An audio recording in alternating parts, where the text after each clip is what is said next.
Pedro é o olhar de Jesus. Como assim, pastora? Você vai ver comigo. Lucas 22, 61, está aqui no telão, acompanhe com a gente. Lucas 22, 61, diz assim a palavra do Senhor. E virando, vamos ver o versículo 60, só para você entender o contexto. E Pedro disse: homem, não sei o que dizes. E logo estando ele ainda a falar, cantou o galo. Agora olha o versículo 61. E virando-se o Senhor, olhou para Pedro. E Pedro lembrou-se da palavra do Senhor, como lhe havia dito: antes que o galo cante, hoje me negarás 3 vezes. Pedro tinha acabado de negar Jesus, tinha acabado. Como nós vimos, né? De praguejar, porque Pedro chegou num momento que ele já praguejou de Jesus. Ele blasfemou abertamente. Ele tinha acabado de dizer: homem, eu não conheço esse Jesus. Só que o que aconteceu? Que nós vimos no versículo 61, e virando-se o Senhor, olhou para Pedro. Só que naquele momento que ele acabou de negar, ele tinha acabado de negar a Cristo, o que acontece? Jesus olha para ele, e ele vê ali aquele olhar de Jesus. E eu quero dizer uma coisa: o primeiro passo para a tua restauração é saber, Deus te vê, Deus te olha, Deus sabe de todas as coisas. Ele acabou de negar e Jesus Cristo olha para ele. Eu imagino aquele olhar. E os olhos de Deus estão sobre a face da terra buscando os fiéis. E o Senhor realmente quer encontrar lugar no nosso coração, na nossa vida, na nossa alma. E ainda que nós venhamos a tropeçar ou a errar, mas os olhos de Deus te veem. E que esse olhar penetrante de Jesus possa gerar em você essa comoção, esse arrependimento. Você vai ver o que aconteceu. Na hora que ele recebe aquele olhar, ele tem uma atitude, e que você possa ter esse discernimento espiritual. Deus te vê, nada está encoberto, nada está em oculto diante dos olhos do Senhor. Nós não podemos nos esconder de Deus. E quando o ser humano tem essa consciência, queridos, ele dentro de si tem um temor, ele tem um zelo, ele sabe que não adianta, não havia ninguém conhecido ali para acusá-lo, não havia ninguém conhecido ali, né, para vir sobre ele, mas dentro do coração dele, ele viu os olhos de Jesus encarando. E eu quero declarar sobre a sua vida hoje: você não vai perder aquilo que é o teu discernimento espiritual, você não pode perder a tua consciência espiritual. Deus é o Todo-Poderoso, Deus é o onisciente, o onipresente, o onipotente. Ele está em todo lugar, Ele sabe de todas as coisas, nada fica encoberto diante dos olhos do Senhor. Deus te vê.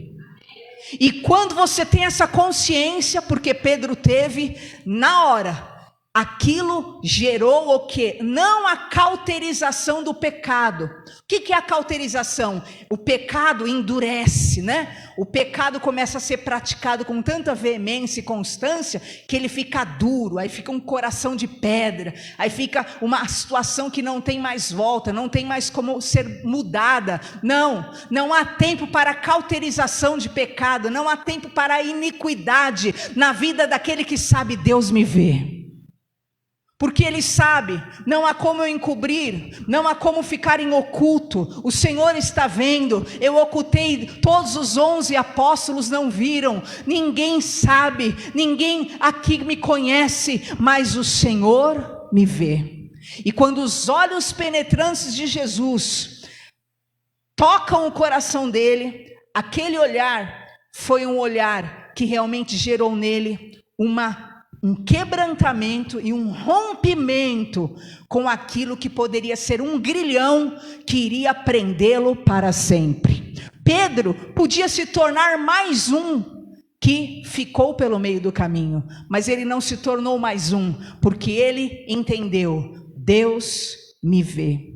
Segundo lugar, você vai ver o que é que trouxe a restauração para a vida de Pedro: o choro amargo por causa do pecado, o arrependimento.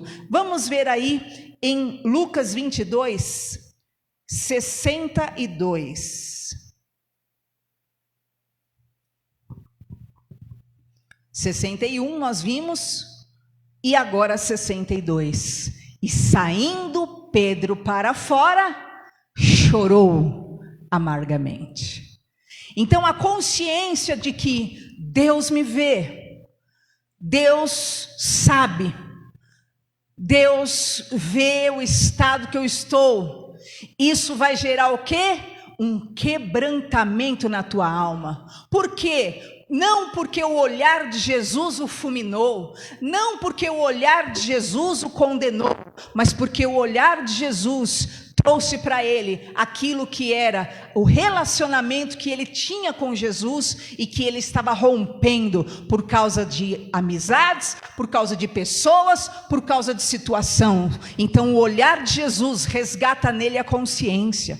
Muitas vezes você perde a consciência do que você é, daquilo que você tem espiritualmente, de quem Deus é na tua vida, daquilo que é valor na tua vida, e você precisa ser resgatado para não ser tomado pelo mal que quer o quê? Prevalecer sobre você, resgatado para você não ser tomado por aquilo que é o ambiente. Pedro estava sendo tomado pelo ambiente, tanto que ele negou a Jesus, mas você vai ver em seguida que ele recebe o olhar de Jesus e ele se quebranta. E eu quero declarar esse segundo passo na nossa vida: nunca deixará de haver quebrantamento, nunca deixará de haver arrependimento, nunca deixará de haver consciência de pecado, porque quando você entende, Deus me vê, Senhor, eu estou ferindo ao Senhor, há um relacionamento sincero, e você fala: Deus não está feliz com essa atitude, com esse pecado que eu cometi, com essa situação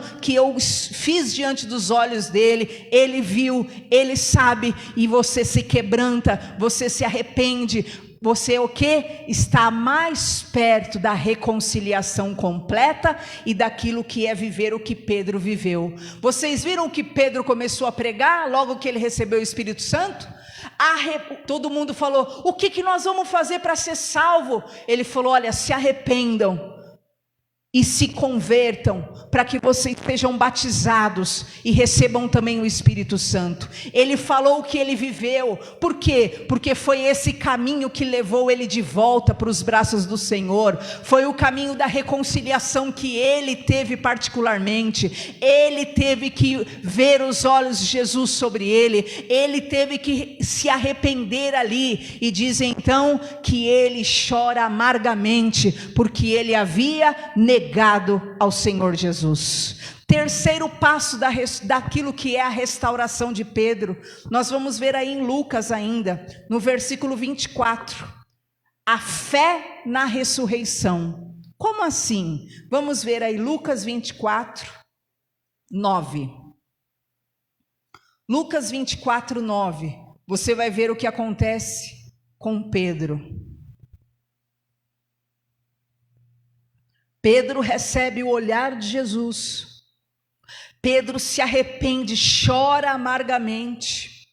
A Bíblia diz que há o arrependimento para a salvação, e há o quê? Aquilo que é o choro pela culpa somente. Mas Deus não quer que nós tenhamos o choro pela culpa, mas o arrependimento para a salvação. E aqui em terceiro lugar, o que salva Pedro é a fé na ressurreição. Lucas 24, 9, diz assim a palavra do Senhor, versículo 9: e voltando-se do sepulcro, anunciaram todas essas coisas aos 12 e todos os demais. Versículo 11: e suas palavras lhes pareciam como desvarios, e não as creram. Versículo 12: porém, Levantando-se Pedro, correu ao sepulcro e, abaixando-se, viu os lençóis postos sós e retirou-se maravilhado consigo mesmo do ocorrido. O que aconteceu? As mulheres chegaram para os apóstolos e falaram: olha, Jesus ressuscitou. E diz o quê?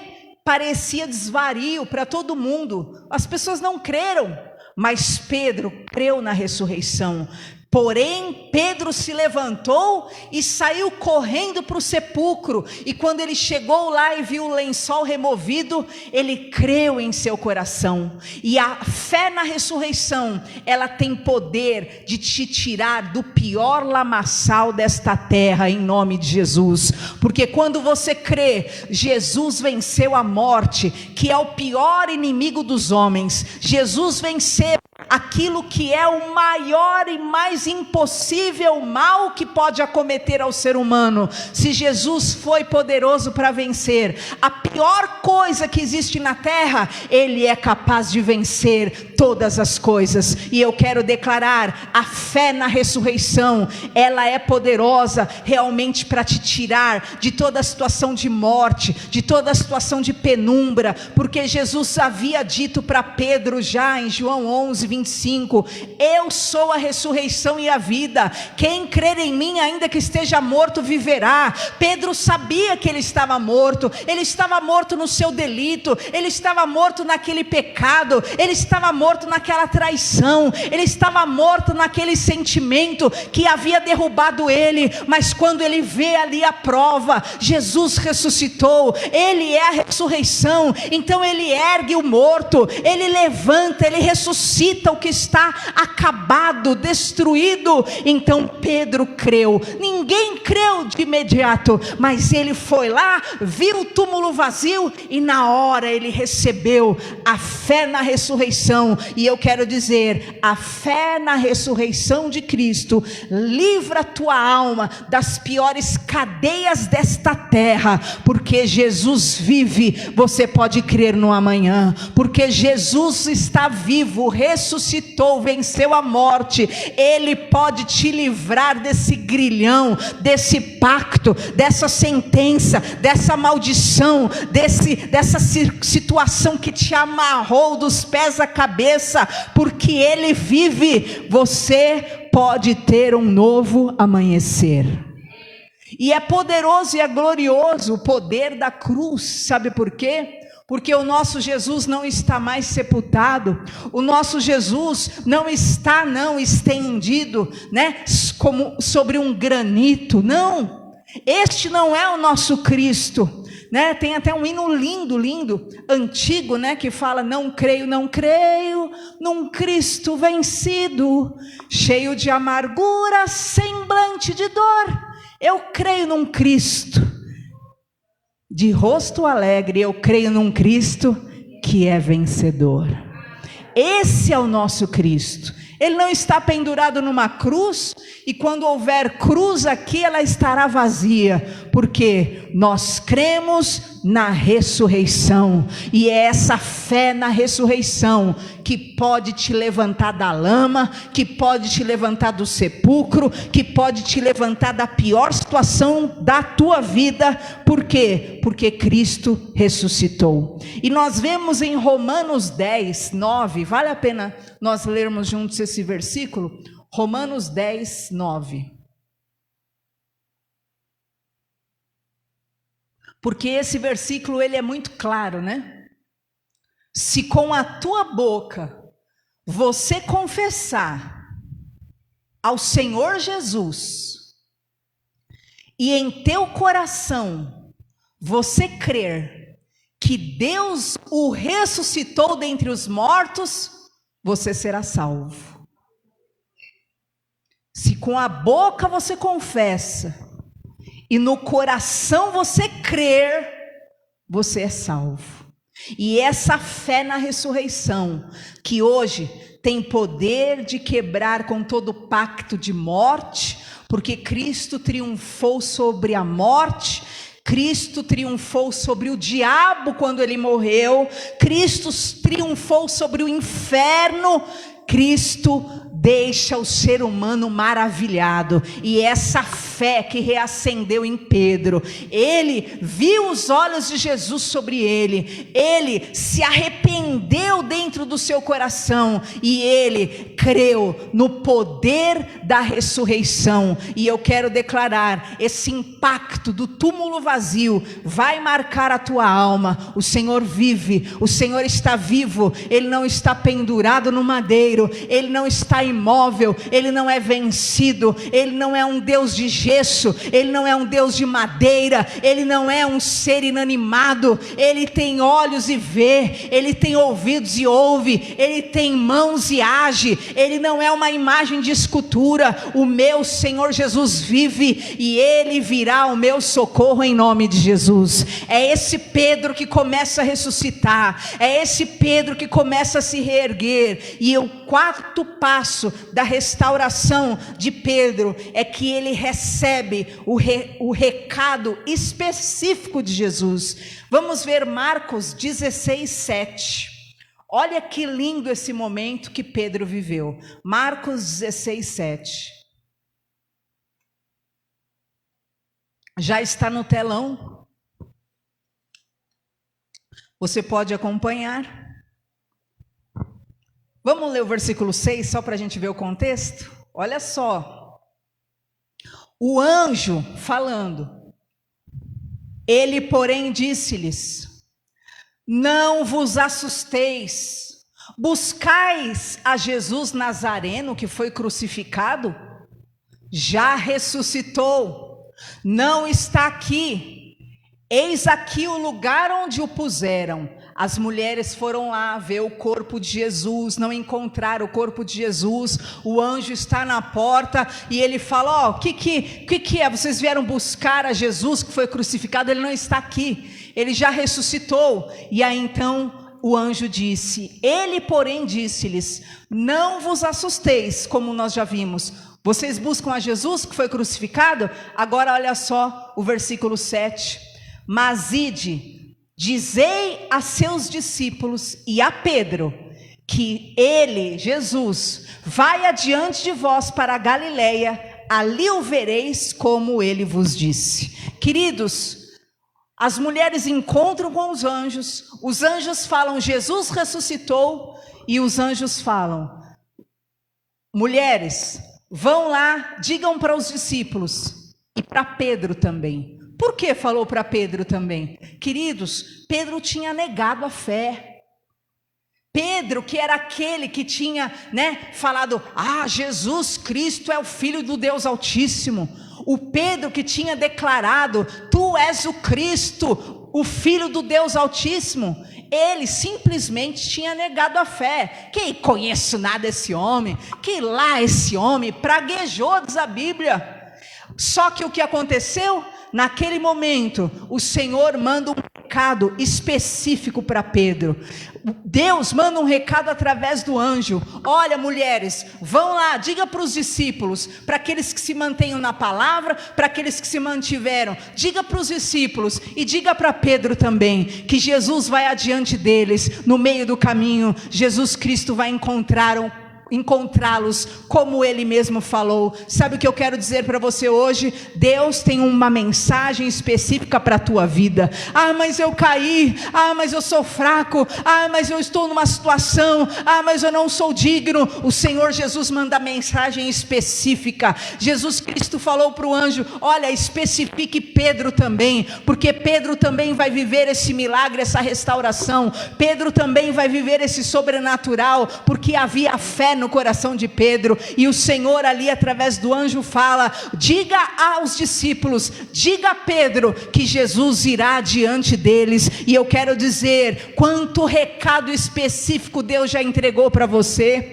Quantas vezes você pensou em desistir? Quantas vezes você pensou em acabou tudo? Quantas vezes você pensou que não tinha mais jeito? E Deus veio de uma forma, de outra, e trouxe uma mensagem específica para você, falando ao teu coração, te levantando da morte, te levantando do luto, te levantando da lama, te resgatando. Quantas mensagens específicas Jesus já te mandou, para que você não desista, para que você não sucumba, para que você não jogue tudo para o alto. Então eu quero dizer em nome de Jesus, o Senhor tem a mensagem específica para a tua vida, e Ele cumpre a palavra que Ele te prometeu. Olha o que o Senhor fala: Ele vai adiante de vós, ali o vereis como Ele vos disse. Quer dizer, Jesus já falou o que ia fazer, Ele não precisa ficar repetindo a mesma coisa, Ele vai cumprir a parte dele. Olha, vocês não acreditam mais? Olha, Pedro, você desistiu de crer, mas Ele vai cumprir o que Ele falou,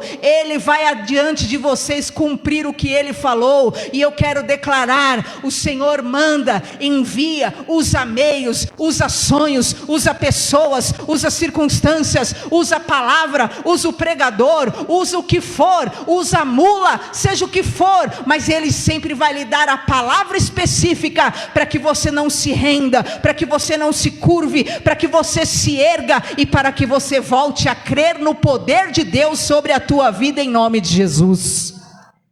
Pedro, que estava ali naquela condição, ele recebe essa mensagem então trazida por parte daquelas mulheres. Você também, Pedro. Ó, discípulos, Jesus vai lá para Galiléia, como Ele falou, viu? E você também, Pedro. É para você também essa mensagem, e que isso se cumpra na tua vida. Deus não precisa ficar repetindo, Deus não precisa, Deus me fala, me confirma. Ele já falou e Ele não volta atrás, a palavra dele não volta vazia. O que você precisa é voltar a crer, porque o que Ele disse, Ele é poderoso para cumprir na tua vida, em nome de Jesus. Quinto lugar, quinto passo. Pedro então, ele é confrontado por uma pergunta de Cristo. João 21:15. Todo mundo conhece essa passagem? Vamos ver juntos. João 21:15. Glória a Deus, que Deus parou a hora. Está tudo parado aqui para a gente terminar a mensagem tranquilo. João 21:15. Todo mundo conhece? Vamos ver versículo 15. E depois de terem jantado, disse Jesus a Simão Pedro: Simão, filho de Jonas, amas-me mais do que esses? E ele respondeu: Sim, Senhor, tu sabes que te amo. Disse-lhe: apacenta os meus cordeiros. Tornou-lhe a dizer-lhe segunda vez: Simão, filho de Jonas, amas-me? Disse-lhe: Sim, Senhor, tu sabes que te amo. Disse-lhe: apacenta as minhas ovelhas. Disse Jesus terceira vez: Simão Pedro, filho de Jonas, amas-me? Simão entristeceu-se por ter-lhe dito terceira vez: amas-me? E disse-lhe: Senhor, tu sabes tudo, tu sabes que eu te amo. Jesus disse-lhe: apacenta as minhas ovelhas. Então nós vemos que o quinto passo da restauração de Pedro foi aquilo que foi uma pergunta sincera e amável de Cristo. Pedro saiu de Jerusalém, foi para Galiléia como Cristo ordenou. Naquela longa jornada, a consciência de Pedro estava a 1000, acusando ele. Ele pensou que Cristo iria lançar em rosto o fracasso dele, que Cristo ia expô-lo ali diante de todos. Ele pensou que naquele momento, talvez ele seria até condenado diante daquilo que ele tinha feito. Mas a única pergunta que Cristo fez para Simão foi: você me ama? E Cristo perguntou 3 vezes a Pedro se ele amava, porque foi 3 vezes que Pedro negou a Jesus. E Cristo fala: você me ama, cobrindo cada vez, cada erro que ele cometeu negando. Cristo perguntou: você me ama? Porque uma vez ele negou, e Cristo fala: você me ama, para cobrir a segunda vez que ele havia negado.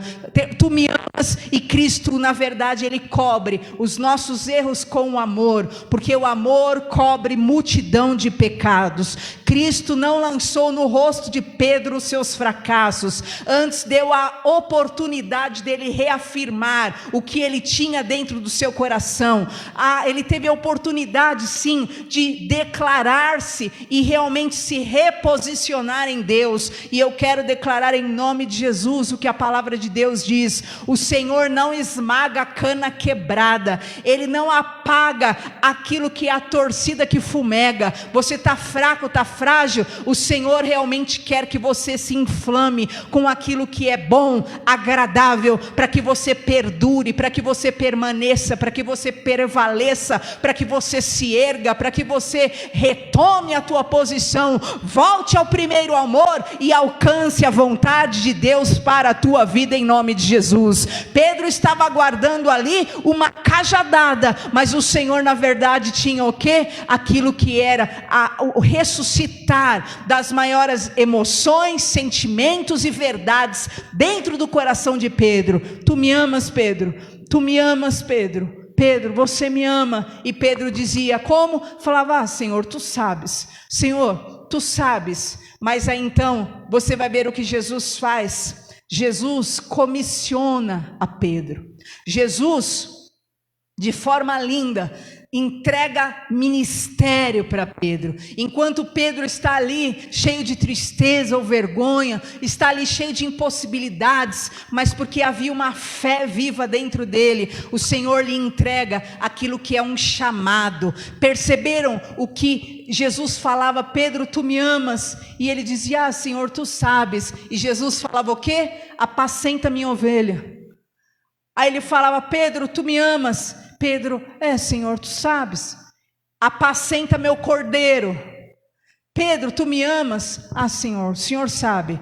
E sempre o Senhor dizia para Pedro, apacenta as minhas ovelhas. Esse é o comissionamento de Cristo. O Senhor queria Pedro em pé, o Senhor queria Pedro não enrolado, embaraçado em amarguras, tristezas, dúvidas, incertezas, autopiedade, autoacusação, mas que Pedro pudesse se levantar e cumprir o chamado dele diante do Senhor.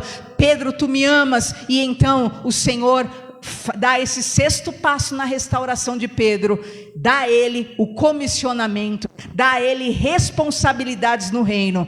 Apacenta minha ovelha, cuida das minhas ovelhas. Deus tem um chamado para a tua vida. Deus quer entregar responsabilidades nas tuas mãos, responsabilidades que superam aquilo que são as enrolações da tua alma, as enrolações do teu caminho. Lembra quando o Senhor Jesus encontrava os discípulos, ele dizia, olha, larga essa rede e segue-me, larga essa rede e segue, porque a rede é embaraço, e eles ficavam ali, muitas vezes eles estavam desembaraçando rede, e está ali embaraçado com os negócios dessa vida, mas a Bíblia diz que o bom soldado, ele não se embaraça com os negócios dessa vida. Deus tem um chamado para a tua vida, e no cumprimento do teu chamado, você vai encontrar a paz, o alívio para a tua alma em nome do Senhor Jesus. No cumprimento do teu chamado, no eis-me aqui, você vai encontrar a paz, na verdade,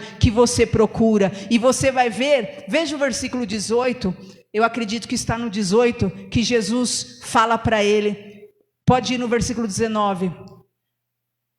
E Jesus fala o tipo de morte que Pedro ia morrer por causa do evangelho, e Jesus, e tendo dito isso, disse-lhe, segue-me.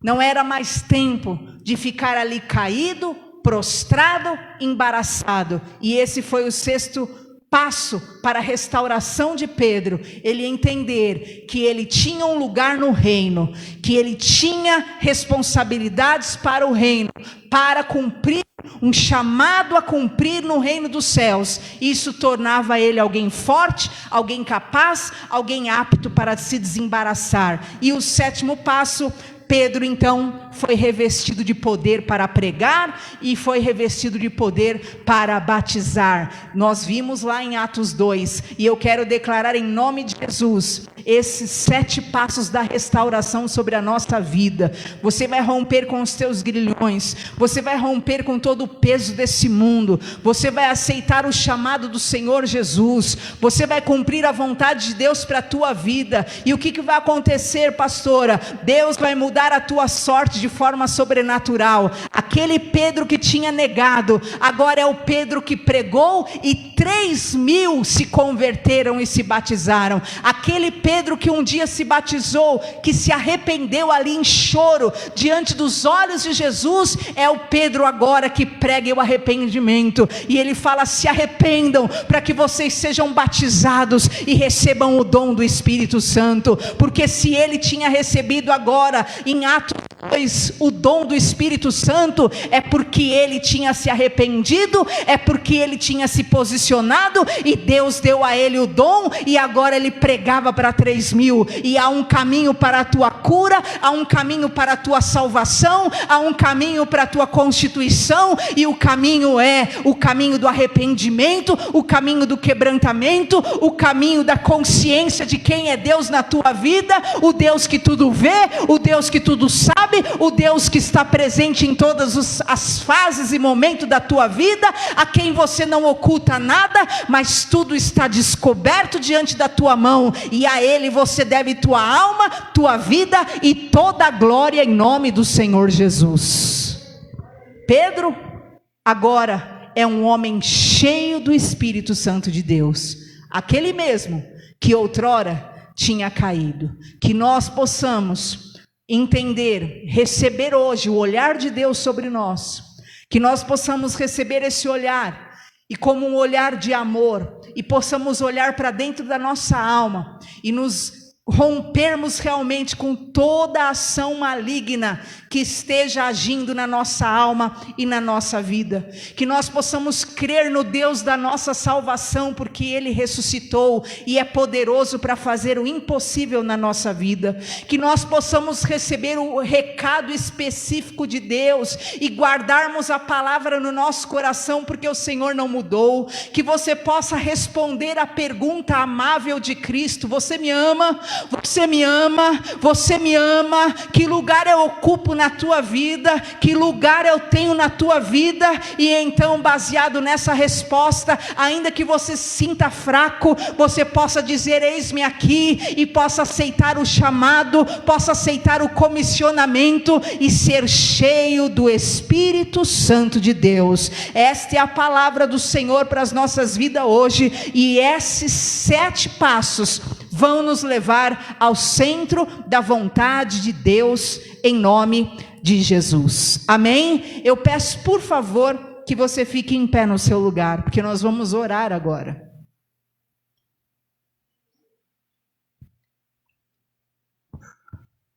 Nós vamos falar com o Senhor, ao Senhor que tudo vê, ao Deus cujo qual nada está encoberto diante dos seus olhos. Feche os seus olhos nesse momento. Coloca a tua vida diante do Senhor. Peça realmente ao Senhor perdão.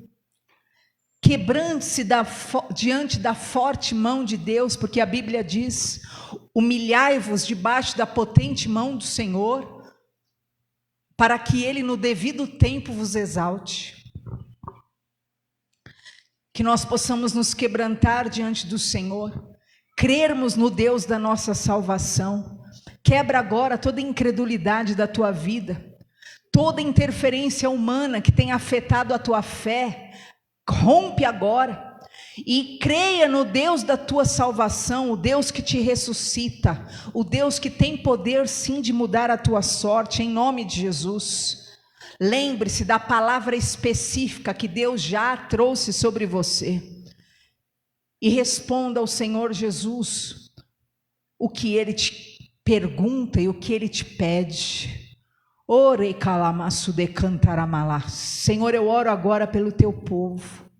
Meu Pai, em nome de Jesus, assim como o Senhor restaurou, mudou a sorte de Pedro, que a sorte do teu povo, Senhor, possa ser mudada, independente da área, Senhor, onde eles caíram, independente da área, Senhor, onde as coisas faliram, Independente da área, Senhor, onde houve, meu Pai, um declínio, um afastamento da Tua vontade, do Teu propósito, em o nome do Senhor Jesus, meu Pai, interfira pelo Teu poder, ressuscitando esta pessoa, em o nome de Jesus, nesse ambiente, nesta área, que esta pessoa possa viver o Teu milagre, o Teu sobrenatural, porque o impossível começa nela.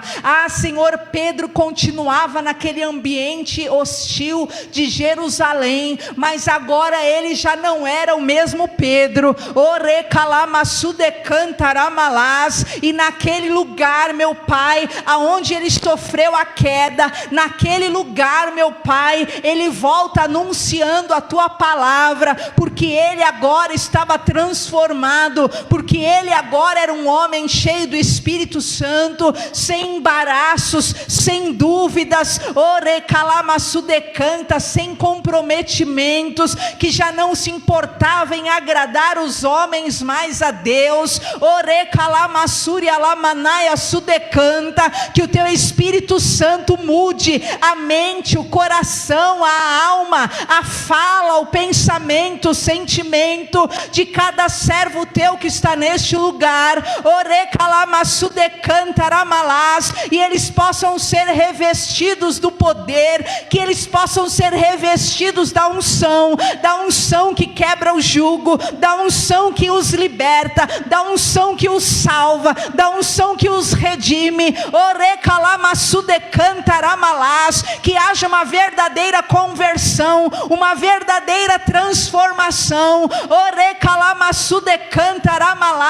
E no lugar da vergonha, esta pessoa terá dupla honra, e no lugar do declínio, essa pessoa viverá a exaltação. No lugar da humilhação, ela viverá, meu Pai, a glorificação do Senhor.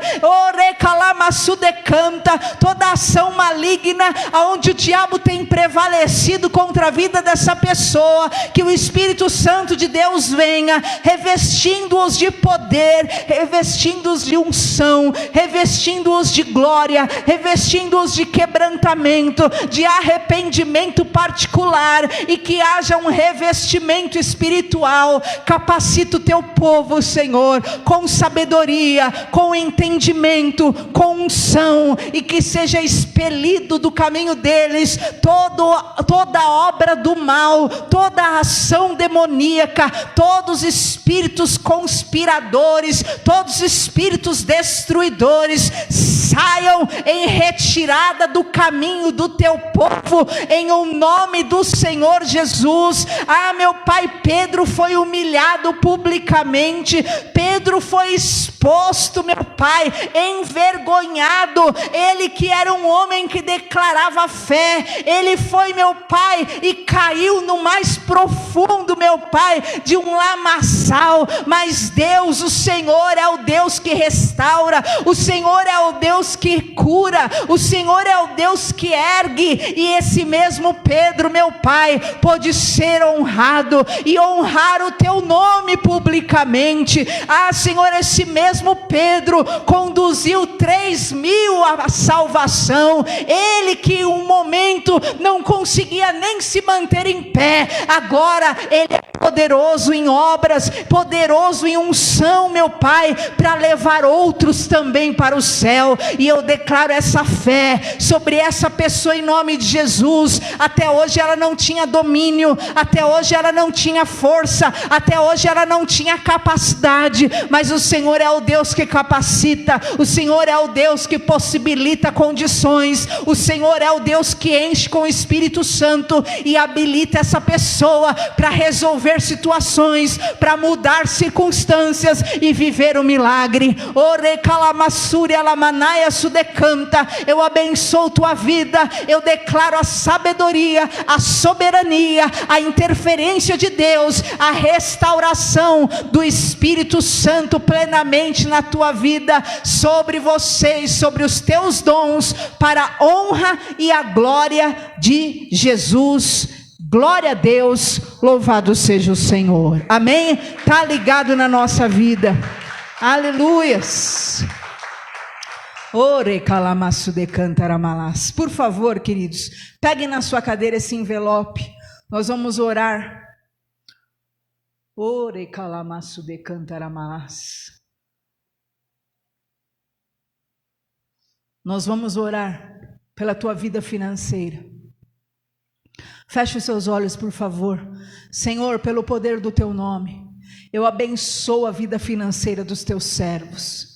Que em o nome de Jesus a tua restauração, a tua ressurreição seja completa na vida dos teus servos. Meu Pai, repreende toda a ação do migrador, destruidor, em nome de Jesus, gafanhotos. Traga aos teus servos poder e autoridade, dê estabilidade financeira, Senhor, dê o pão de cada dia, dê o sustento para os teus filhos, e que em todos os ambientes eles sejam servos, testemunhas fiéis do Senhor. Eu os abençoo em o nome de Jesus e declaro prosperidade, crescimento financeiro em nome de Jesus. Amém? Glória a Deus. Podeis assentar. Você que trouxe o seu dízimo ou sua oferta, por favor, entregue aqui no gasofilácio. Você que nos assiste, o nosso Pix é 44 162 660 1000 ao contrário 44 162 660 1000 ao contrário 44. Amém? Glória a Deus. Glória a Jesus.